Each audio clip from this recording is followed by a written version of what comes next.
आज का पहला प्रश्न है, अनुभव के कारण व्यवहार में होने वाले अपेक्षाकृत स्थायी परिवर्तनों को कहा जाता है। मतलब अनुभव के कारण जो व्यक्ति के व्यवहार में जो अपेक्षाकृत स्थायी परिवर्तन होता है तो उनको क्या कहेंगे। मतलब व्यक्ति को किसी चीज का अनुभव होगा तो उसके व्यवहार में क्या जाएगा, परिवर्तन। पहले किसी चीज को लेकर उसके मन में या उसके दिमाग में अलग विचार होता है, लेकिन जैसे जैसे अनुभव होता है उस चीज का तो उसके बारे में जो पहले से जो विचार थे वो परिमार्जित हो जाते हैं या उन विचारों में परिवर्तन हो जाता है। तो ये क्या कहलाएगा। ऑप्शन ए है अभिप्रेरणा, ऑप्शन बी है संवेग, ऑप्शन सी में है अधिगम, ऑप्शन डी है आदत और ऑप्शन ई में अनुत्तर प्रश्न। तो इसे हम क्या कहेंगे, इसका राइट आंसर हो जाएगा आपके ऑप्शन सी अधिगम, है ना। इसको अपन अधिगम कहेंगे।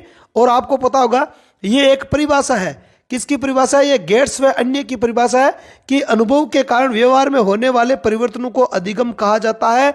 ये गेट्स और अन्य जो मनोवैज्ञानिक है उनके साथ ही जो मनोवैज्ञानिक है उनकी एक परिभाषा है अधिगम के बारे में। अगला प्रश्न है, संज्ञानवादी विकास सिद्धांत के प्रवर्तक कौन थे, है ना। संज्ञानवादी विकास सिद्धांत, देखो मनोविज्ञान में बहुत सारे सिद्धांत दिए गए हैं, है ना। संरचनावादी सिद्धांत है, ठीक है, संज्ञानवादी सिद्धांत है। तो इनमें से संज्ञानवादी सिद्धांत के प्रवर्तक कौन माने जाते हैं। ऑप्शन देखते हैं। ऑप्शन ए है जीन पियाजे, ऑप्शन बी है सिगमंड फ्राइड, ऑप्शन सी है कुर्ट लेविन, ऑप्शन डी है कोहलर और ऑप्शन ई में है अनुत्तर प्रश्न। तो देखो यहाँ पर सिगमंड फ्राइड है वो आपके मनोविश्लेषणवादी सिद्धांत के प्रवर्तक है, और कुर्ट लेविन और जो कोहलर है वो आपके अंतर्दृष्टि सिद्धांत से या गेस्टोल्डवाद से जुड़े हुए वैज्ञानिक है, अर्थात ये गेस्टोल्डवादी है। तो यहाँ पे इसका जो राइट आंसर है वो हो जाएगा आपके ऑप्शन ए जीन पियाजे, है ना। जीन पियाजे को संज्ञानवादी विकास का प्रवर्तक कहा जाता है। अगला प्रश्न देखते हैं। तीसरा प्रश्न है, अर्जित प्रेरक के अंतर्गत सम्मिलित है। मतलब है एक तो प्रेरक होता है अपने जन्मजात प्रेरक और एक होता है अर्जित प्रेरक। तो जन्मजात प्रेरक तो जो जन्म से ही होता है, और अर्जित प्रेरक जिनको व्यक्ति बाहर से जन्म के बाद ग्रहण करता है तो उनको अपन अर्जित प्रेरक कहते हैं। तो इनमें से अर्जित प्रेरक कौन है। ऑप्शन ए है जीवन लक्ष्य एवं मनोवृत्तियां, ऑप्शन बी मद व्यसन, ऑप्शन सी आदत की विविधता, ऑप्शन डी उपयुक्त सभी और ऑप्शन ई में अनुत्तर प्रश्न। तो देखो जीवन का लक्ष्य और मनोवृत्तियां ये भी अर्जित होती है। मद व्यसन मतलब नशा पता, है ना, नशे की लत लग जाना वगैरह है। इसके अलावा आदत की व्यवस्था, कोई आदत पड़ जाना, आदत के कारण आदमी लाचार हो जाता, विवश हो जाता, तो ये सब है वो अर्जित होता है। क्या होता है, अर्जित होता है। इसलिए इसका जो राइट आंसर है वो हो जाएगा ऑप्शन डी उपयुक्त सभी। अगला प्रश्न है, प्रक्षेपण विधि द्वारा किसका अध्ययन किया जाता है ना। ऑप्शन ए है चेतन मन का, ऑप्शन बी है अचेतन मन का, ऑप्शन सी है बुद्धि का, ऑप्शन डी में है व्यक्तित्व का और ऑप्शन ई में है अनुत्तर प्रश्न। तो देखो प्रक्षेपण विधियां है, ए प्रक्षेपी विधियां है, बहुत सारी विधियां है। तो इन विधियों के द्वारा किसका अध्ययन किया जाता है। तो इसका जो राइट आंसर है वो हो जाएगा आपके ऑप्शन बी अचेतन मन का। देखो अचेतन मन का यदि अध्ययन करना है तो प्रक्षेपण विधियों का या प्रक्षेपी विधियों का उपयोग किया जाता है। अगला प्रश्न है, एक बच्चे में बेईमानी और चोरी की आदत विकसित हो जाती है। बच्चा अन्य बच्चों से जिस दृष्टिकोण से भिन्न है वह है। मतलब एक बच्चा है जिसके अंदर बेईमानी और चोरी करने की आदत पड़ जाती है। अब वो बच्चा सामान्य बच्चों से किस दृष्टिकोण से भिन्न होगा। सामान्य दृष्टिकोण का मतलब जो बच्चे चोरी वगैरह नहीं करता है, नॉर्मल होता है ना, सामान्य व्यवहार दर्शाता है। तो ये चोरी करने वाला और बेईमान बच्चा उन सामान्य बच्चों से किस दृष्टिकोण में भिन्न होगा। ऑप्शन देखते हैं। ऑप्शन ए है शरीर गठन, ऑप्शन बी प्रतिभा, ऑप्शन सी संवेग, ऑप्शन डी में है नैतिकता और ऑप्शन ई में अनुत्तर प्रश्न। तो देखो नैतिकता के आधार पर है वो बच्चा अन्य से क्या होगा, भिन्न होगा। इसलिए इसका जो राइट आंसर है वो हो जाएगा आपके ऑप्शन डी नैतिकता। अगला प्रश्न है, निम्न में से जो घटक व्यक्तित्व के विकास को प्रभावित करता है वह है। मतलब व्यक्तित्व के विकास को प्रभावित करने वाले घटक या घटक कौन सा है। ऑप्शन ए है बुद्धि, ऑप्शन बी है स्वास्थ्य, ऑप्शन सी लैंगिक भिन्नता, ऑप्शन डी में है उपयुक्त सभी और ऑप्शन ई में अनुत्तर प्रश्न।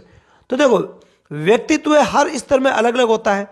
बुद्धि के स्तर में हर व्यक्ति की बुद्धि अलग अलग होगी, हर व्यक्ति का स्वास्थ्य अलग अलग होगा, प्रत्येक की लैंगिक भिन्नता होगी, मतलब कोई कम परिपक्व होगा लैंगिक दृष्टिकोण से, कोई ज्यादा होगा, ठीक है।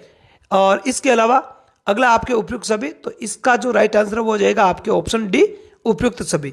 मतलब बुद्धि, स्वास्थ्य, लैंगिक भिन्नता सब स्तरों में एक व्यक्ति दूसरे से क्या होता है, भिन्न होता ही होता है। तो सभी स्तरों पर व्यक्तिगत भिन्नता पाई जाती है, अर्थात ये व्यक्तित्व के विकास को प्रभावित करते ही करते हैं।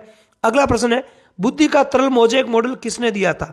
ऑप्शन ए है केटल, ऑप्शन बी में है गिलफर्ड, ऑप्शन सी में है थायरनडाइक, ऑप्शन डी में है स्पीयरमैन और ऑप्शन ई में अनुत्तरित प्रश्न। तो देखो, बुद्धि का तरल मोज़ेक मॉडल किसने प्रस्तुत किया था? इसका राइट आंसर हो जाएगा आपके ऑप्शन ए केटल। देखो, केटल ने दो प्रकार की बुद्धि बताई थी, एक तो तरल बुद्धि और एक ठोस बुद्धि।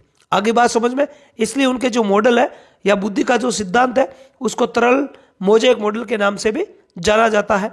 अगला 8वां क्वेश्चन है, बाल अपराध का कारण नहीं है, मतलब बाल अपराध का कौन सा कारण नहीं है? ऑप्शन ए गरीबी, ऑप्शन बी में उचित घरेलू वातावरण, ऑप्शन सी में है शारीरिक दोष, ऑप्शन डी में है असफलता और ऑप्शन ई में अनुत्तरित प्रश्न। तो देखो, गरीबी बाल अपराध का कारण हो सकती है। गरीबी के कारण कोई भी बच्चा 18 साल से कम आयु का जो बच्चा है वो कोई ऐसा अपराध कर सकता है जो वयस्कों के द्वारा किया जाने पर अपराध माना जाता है, तब उसको बाल अपराध माना जाएगा। इसके अलावा उचित घरेलू वातावरण नहीं, घर का वातावरण यदि उचित है, अनुकूल है, तो कोई बाल अपराधी थोड़ी बनेगा, बाल अपराध नहीं होगा, तो ये कारण नहीं होगा।